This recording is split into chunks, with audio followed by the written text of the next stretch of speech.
I felt like, wow, I can do anything now. I've conquered my Mhm. weight. This is it. Yeah. I can go Right. anywhere from here. And my next big adventure, admittedly, was starting a family. And so a Mm. year after I got off the mountain, almost exactly, my daughter Anna was born. Oh. And the story between the mountaintop and that moment is that when I was pregnant, I was terrified, and Mhm. a lot of my binging behaviors came back. They weren't Right. addressed. I was so like ashamed about it Mm.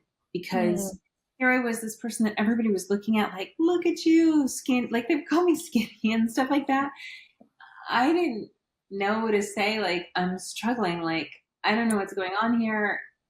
I don't, I'm back in these behaviors, and Right. I didn't know how to ask for help. And Mm. so in one pregnancy, I put on more than half of the weight that I had lost. And then, went into, so again, I mentioned lipedema. It's almost like adding fuel to the fire Right. when you're binging, or, when you have an excess caloric intake, right? And I didn't know at the time, right? And Sure. then it stays there, and then with binge eating disorder, one of my biggest triggers is being sleep deprived. And so with a newborn, this was, and also financial distress because, I was, on maternity leave and felt like I didn't Right. have a lot of money.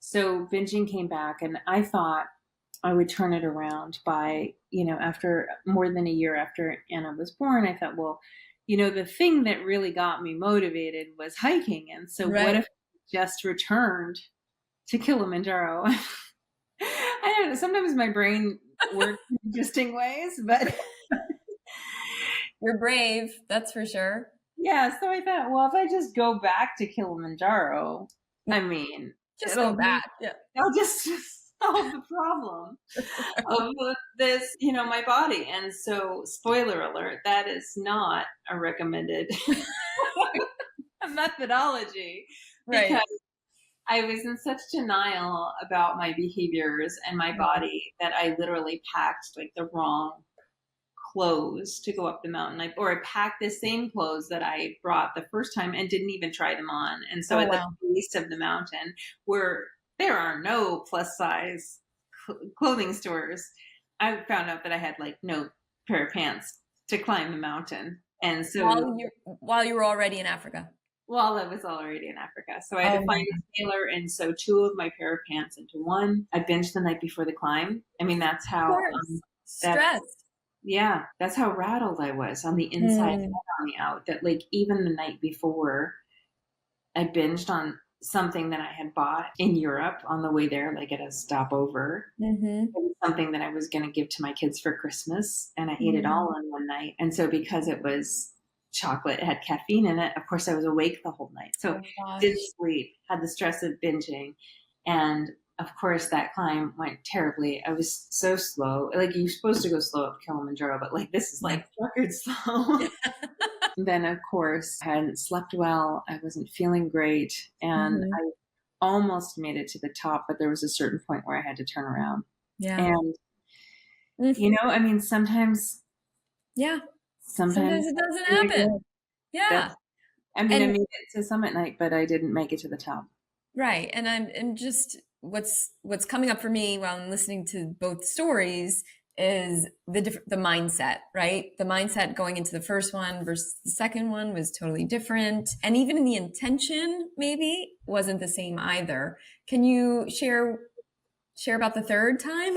Yeah, Third time the charm? absolutely. And so when I came home from that climb, I was so defeated. I was like, I'm never going to hike again. This is stupid. Ah, This is just who I am, right? This is who I am. I'm someone who's in a larger body, and that's it. Like that's like as if I don't deserve to right, be on mountains anymore. And right. I was really in a hole. And not only that, because again, I didn't really deal with the mental part of Mm, I was back into binging. Like it was back with a vengeance with the hiding and replacing food. And so the really, really deep into BED, binge eating disorder behaviors. mhm. So, um, then I get an email from a friend who said that she wanted to climb Kilimanjaro. and she wanted to do it with me. And so she would bring a friend, and together they pledged to, raise $1 per foot of the mountain, which is $19,343.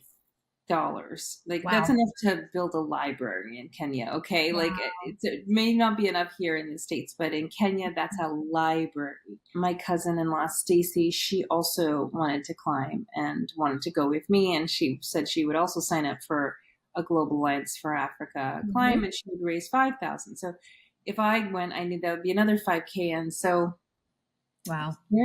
here it is, like 30K is on the line for an organization I really care about. And Mhm. so, you start to ask the question, how can I say no? How Yeah. can I say no to this? And then I was like, well, wait a minute. What if I flip the question and I said, how can I say yes? How can I say Ooh, yes? And the only I way that like I, that reframe. right? The only way I Mhm. can say yes is if I change the way I'm thinking about this. And Mhm. this climb is not a punishment. This climb is a path. This climb Mm. is, it doesn't, I'm going to train. I'm going to do my best to put in the work, right? I'm going to go on long hikes. I'll walk a half marathon. I'll do boot camp, whatever it takes to get Yeah. my body ready. But it doesn't matter if I don't lose a single pound. What Mm. matters is that I do the work to get up the mountain. And, Amazing. it was really about, like, I had to decide that, this wasn't like, I realized that so much of, diet culture was about hating my body, right? Right. Fix my thighs, fix my Right. gut, all this stuff. And so I needed to remember, like, what did you love? What did you love Mm. about that time frame? What did you love about your body? And so Mhm. I needed to just, as hard as it was, to get Mhm. to a point where I can love myself where I was, Yeah. exactly as I was, and just go from there. That's Yeah. it.